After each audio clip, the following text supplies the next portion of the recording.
मैं आप सभी को ऑब्जेक्टिव करा दे रहा हूँ। 40 को ऑब्जेक्टिव है इस चैप्टर का, अच्छे से सुनना है ना। हो सके तो यार लास्ट तक वीडियो देखा करो। समय नहीं होता तो 2x पे लगा लो, है ना। वीडियो को तेज कर लो, बट ऑब्जेक्टिव पूरा देखा करो, ठीक है। तो इंजॉय करो। एंड नहीं भी याद है तो याद हो जाएगा यार, क्या बात है। और याद है तो रिवीजन हो जाएगा। डरते हो तुम सब, है ना। डरना नहीं है, कंप्लीट करना है। आपको दिखाऊं तो ये प्रगीत और समाज का ऑब्जेक्टिव है। मैंने सारी चीज़ें करा रखी है, परिचय करा रखा है, सारांश करा रखा है, अच्छे से देख सकते हो परिचय है। तो इसलिए बोलता हूँ ना यार कि यहाँ से डिटेल से करो, लाइन बाई लाइन सारी चीज़ें आपको मिल जाएगी, कोई भी टेंशन नहीं होगा। तो ऑब्जेक्टिव हम लोग इस वीडियोज़ में लगाते हैं, ठीक है, अच्छे तरीके से। तो ऑब्जेक्टिव जितना भी है 40 ऑब्जेक्टिव है, अच्छे से आपको जवाब देना है बस, ठीक ना।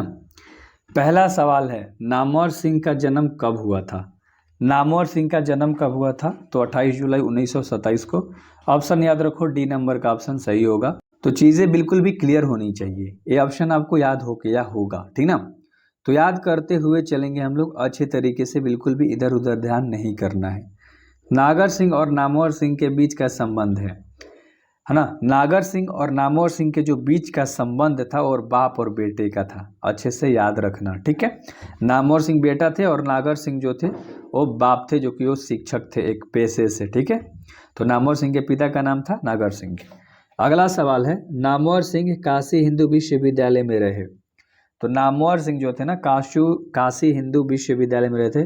वो किस रूप में रहे थे? तो अस्थाई व्याख्याता के रूप में रहे थे। अस्थाई व्याख्याता के रूप में, यानी कि व्याख्यात के रूप में रहे थे। तो ये क्वेश्चन और आंसर ये दोनों आपको अच्छे से याद होना चाहिए। अगला सवाल है 4 नंबर का। नामवर सिंह को 1871 में साहित्य अकादमी पुरस्कार दिया गया था। यह कथन, यह आपको बताना है कि 1871 में नामवर सिंह को साहित्य अकादमी पुरस्कार मिला था। क्या ये कथन सत्य है, असत्य है, किस तरह का है? 4 ऑप्शन तुम्हें दिख रहे हैं, तो बिल्कुल सत्य है, क्योंकि 1871 में उनको साहित्य अकादमी पुरस्कार मिला था, ठीक है। तो अच्छे से आपको याद होना चाहिए। अगला सवाल है 5 नंबर का। नामवर सिंह बीए कब किए थे? बीए की पढ़ाई उन्होंने कब करी थी, कंप्लीट कब करा था, इस भी बताना है। तो 5 का ऑप्शन नंबर तुम्हारा होगा ए, 1949 में। 1949 में उन्होंने बीए कंप्लीट करा था, ठीक है।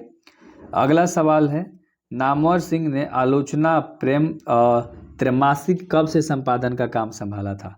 तो 6 का ऑप्शन नंबर तुम्हारा हो जाएगा बी, 1967, ठीक है। 1967 से उन्होंने काम संभाला था त्रैमासिक का संपादन करना। एंड अगला सवाल है 7 नंबर का। किस कृति के लिए नामवर सिंह को साहित्य अकादमी पुरस्कार दिया गया था? कृति बताना है, यानी कि किस काम के लिए। 4 गो ऑप्शन तुम्हें दिख रहे हैं, तुमने अच्छे से पढ़ भी लिया है। तो कविता के नए प्रतिमान के लिए, ठीक ना, उनको साहित्य अकादमी पुरस्कार दिया गया था। कब दिया गया था? मैंने ऊपर ऑब्जेक्टिव में कराया, तो कन्फ्यूजन में मत रहो। इसी बोलता हूँ सारी चीज़ें याद रखा करो, आगे उस तरह से रिलेटेड क्वेश्चन आएगा। और मैं आपको बिल्कुल भी भटकाता नहीं हूँ, ना ही झूठ बोलता हूँ। जो भी चीज़ें होती है रियलिटी वाले बताता हूँ। कंटेंट पे मैं काफ़ी मेहनत करता हूँ, तब ये तैयार हो पाती है, ठीक ना, सारी चीज़ें देखने के बाद। तो इसलिए बोलता हूँ सब्सक्राइब कर लेना आप। नामवर सिंह ने बीए और एमए कहाँ से किया था? तो नामवर सिंह ने बीए और एमए जो था ना, वो बीएचयू से किया था। बीएचयू से इंट्रोडक्शन देखोगे तो बता रखा है मैंने अच्छे तरीके से। एंड अगला सवाल है 9 नंबर का। बालकम क्या है ना, बाकलम, सॉरी, बाकलम खुद है। तो बाकलम खुद एक निबंध है ना, एक निबंध का नाम है बाकलम, ठीक है। तो अच्छे से आपको याद होना चाहिए। ए नंबर का ऑप्शन बिल्कुल भी राइट हो जाएगा। एंड 10 नंबर का सवाल है आपका मेरे भाई, ठीक है। भिक्ष भीतर में कौन सा समास है ना। छित्र भीतर में, सॉरी, छित्र भीतर में कौन सा समास है? तो ये तो द्वंद्व समास है। कौन सा समास है? द्वंद्व समास है, ठीक है। अगला सवाल हम लोग करेंगे, जो कि 11 नंबर का सवाल है। मित कथन, मित कथन में किस कथन से अधिक शक्ति होती है? तो मित कथन में अधिक कथन से ज़्यादा शक्ति होती है। बी नंबर का ऑप्शन आपका सही हो जाएगा। एंड अगला सवाल है 12 नंबर का। आचार्य रामचंद्र शुक्ल के काव्य सिद्धांत का आदर्श कौन सा काव्य है? तो 12 का ऑप्शन नंबर ये होगा, प्रबंध काव्य है। रामचंद्र शुक्ल का जो काव्य का सिद्धांत है वो प्रबंध काव्य है, ठीक ना। एंड अगला सवाल है, जो कि 13 नंबर का सवाल है। स्मरण शब्द का विशेषण क्या होगा? स्मरण शब्द का विशेषण स्मरणीय होता है। सी नंबर का ऑप्शन सही है। एंड अगला सवाल है 14 नंबर का आपका सवाल है। 1 मिनट, 14 नंबर पे हम लोग चलते हैं, ठीक है। संघर्ष स्वीकारा है के माध्यम से व्यक्ति को प्रेरणा दी जाती है। संघर्ष स्वीकारा है उसके माध्यम से व्यक्ति को प्रेरणा दी जाती है, इंस्पायर किया जाता है ना। तो वो देखो इनमें से कोई दुख है, हर्ष, शोक, संघर्ष, अक्सर कोई भी नहीं। ये ऑप्शन नंबर डी बिल्कुल भी आपका राइट वाला हो जाएगा। ठीक है, अगला सवाल है 15 नंबर का। सूरसागर में रचे गए पदों की संख्या। सूरसागर में रचे गए पदों की संख्या 1.25 लाख है। ठीक है, सी नंबर का ऑप्शन बिल्कुल भी सही होगा। एक और चीज़ मैं आपको बता देता हूँ कि एक जितना भी ऑब्जेक्टिव आप कर रहे हो सब चैप्टर के अकॉर्डिंग कर रहे हो, तो बाहर से बिल्कुल भी आपको सोच नहीं लाना है बाहर वाली, ठीक ना। विनय पत्रिका किसके द्वारा रचित ग्रंथ है? विनय पत्रिका जो है ना तुलसीदास के द्वारा लिखा गया था, तुलसीदास के द्वारा। एंड अगला सवाल है तुम्हारा 17 नंबर का, निराला द्वारा रचित है। निराला जी ने क्या लिखा था? राम की शक्ति पूजा। सी नंबर का ऑप्शन आपका सही हो जाएगा। आराम से इसलिए कराता हूँ ताकि आप चीज़ें बिल्कुल भी क्लियर करो खुद से। 1974 में नामवर सिंह ने किस विश्वविद्यालय के हिंदी के प्रोफेसर के पद को संभाला था? तो 18 का ऑप्शन नंबर बी हो जाएगा, जवाहर नेहरू विश्वविद्यालय। ठीक ना, बहुत बढ़िया। एंड अगला सवाल है जो कि 19 नंबर का सवाल है, प्रगति और समाज कहाँ से लिया गया है? प्रगति और समाज वाद विवाद संवाद से लिया गया है। बी नंबर का ऑप्शन आपका राइट हो जाएगा। एंड अगला सवाल है, ताना बाना किनकी रचना है? ताना बाना किनकी रचना है?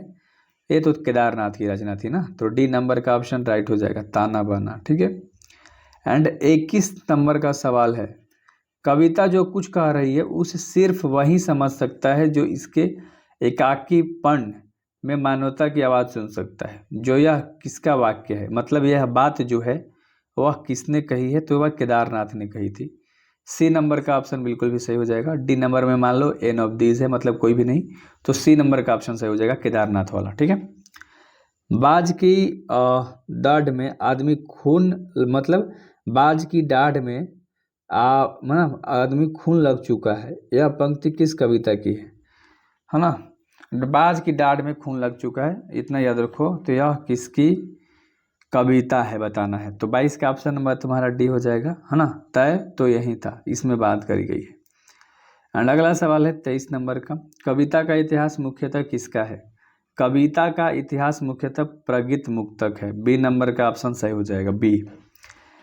24 नंबर का सवाल है, टोटल 40 ऑब्जेक्टिव हैं तो 12 मिनट लगेगा, टेंशन मत लो। आलोचना के अनुसार, है ना, अच्छे अर्थों में प्रगीतात्मक का आधार और अर्थ है ना। तो इसमें बताना है 24 का ऑप्शन नंबर क्या होगा? उपरोक्त दोनों। देखो समझ के लिए विरुद्ध व्यक्ति और एकांत गीत भी, ये दोनों होगा। तो कुछ ऐसे ऐसे आपको सेंटेंस में मिलेंगे जो कि टफ लगेंगे। वैसे काव्य जो बिल्कुल आया से पूर्ण स्वतंत्र है, तो ऐसे कौन से हैं बताना है काव्य। तो उस काव्य को हम क्या कहते हैं जो कि बिल्कुल भी स्वतंत्र है? तो 25 का ऑप्शन नंबर तुम्हारा क्या हो जाएगा मेरे भाई? बी। ठीक है, प्रबंध काव्य। क्या होगा? प्रबंध काव्य। ठीक है, लेकिन बिल्कुल भी गलत है, ये ऑप्शन नहीं होगा। आपका ऑप्शन जो होगा मुक्त काव्य। ठीक है, मैं आपको कंफ्यूज कर रहा हूँ, आप लोग कंफ्यूज हो जा रहे हो, नहीं होना है भाई, अच्छे से ध्यान देना है। निराला जी की प्रमुख रचना निम्न में से है। तो निराला जी के चारों ऑप्शन तुमने देख लिया, बताओ निराला जी का कौन है? कोई भी इसमें से नहीं है, तो ऑप्शन नंबर डी बिल्कुल भी राइट हो जाएगा। एंड अगला सवाल है, आचार्य रामचंद्र शुक्ल को शिकायत थी। आचार्य रामचंद्र शुक्ल को शिकायत थी किस चीज़ से? आधुनिक कविता से ना, आधुनिक कविता से। हजारी प्रसाद द्विवेदी थे। हजारी प्रसाद द्विवेदी एक क्या थे? निबंधकार, आलोचनाकार, उपन्यासकार? नहीं, ये तीनों नहीं, तीनों से कोई भी नहीं थे वो। ठीक है, एंड अगला सवाल है जो कि 29 नंबर का सवाल है, कविता के नए प्रतिमान कब प्रकाशित हुए? तो कविता के नए प्रतिमान जो था ना वो हुआ था 1968 में प्रकाशित हुआ था। कब? 1968 में। 30 नंबर का सवाल है, निम्नलिखित में से कौन सा कथन सत्य नहीं है नामवर सिंह? यानी कि नामवर सिंह के द्वारा इनमें से कौन सा कथन सत्य नहीं है वो आपको बताना है। उसको साहित्य अकादमी पुरस्कार 1972 में दिया गया था, क्योंकि आपको पता है कि 1971 में उनको साहित्य अकादमी पुरस्कार मिला था। तो यहाँ पर 1972 दे रखा है, इसलिए यह वाक्य बिल्कुल भी गलत है, बाकी सब वाक्य सही है अगर आप पढ़ के देखोगे तो। अगला, नामवर सिंह अक्सर अपना जन्म दिवस की तारीख को मानते हैं, मतलब किस तारीख को अपना जन्म दिवस मनाते हैं? वो मानते भी हैं, तो 31 का जो ऑप्शन नंबर होगा सी होगा, 1 मई 1927 को। बट आप देखोगे तो आपको अलग दिखेगा, इंट्रोडक्शन पार्ट में मैंने बता रखा है, ये मानते थे उस डेट को बट था कुछ अलग। नामवर सिंह की मृत्यु हुई थी, नामवर सिंह की जो मृत्यु थी ना वो दिल्ली में हुई थी।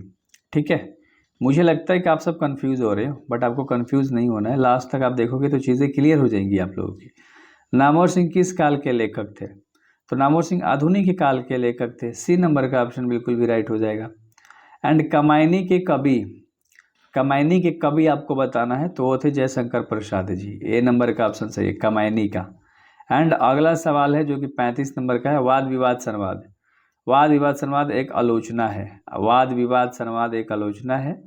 एंड अगला सवाल है, पत्र संग्रह प्रसंग का विशेषण है। तो प्रासंगिक का विशेषण है प्रसंग। बी नंबर का ऑप्शन सही हो जाएगा, ये तो बच्चा बच्चा जानता है। और तासीर का अर्थ होता है, तासीर का अर्थ होता है देखो प्रभाव भी और असर भी, ये दोनों होता है।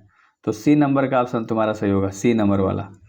अच्छे से याद रखना, कोई एक ऑप्शन दे देगा तो आपको मारना होगा, तो अच्छे से याद होना चाहिए। तन गई रीढ़ की किसकी रचना है? तो ये रचना बताना है, नागा अर्जुन की है। सी नंबर का ऑप्शन बिल्कुल भी सही है, नागा अर्जुन। ठीक है। एंड 39 नंबर का सवाल है, मैथिली शरण गुप्त ने अधिकांश प्रबंध लिखे थे, प्रबंध काव्य। याद रखना, मैथिली शरण ने प्रबंध काव्य लिखा था। ठीक है। एंड लास्ट क्वेश्चन है, नामवर सिंह के गुरु का क्या नाम था? तो नामवर सिंह के गुरु का नाम था हजारी प्रसाद द्विवेदी। और ये सारे मैंने काफ़ी डिटेल में करा दिए, कोई दिक्कत नहीं हुआ होगा, इसलिए करता हूँ सब्सक्राइब कर लो। ठीक है।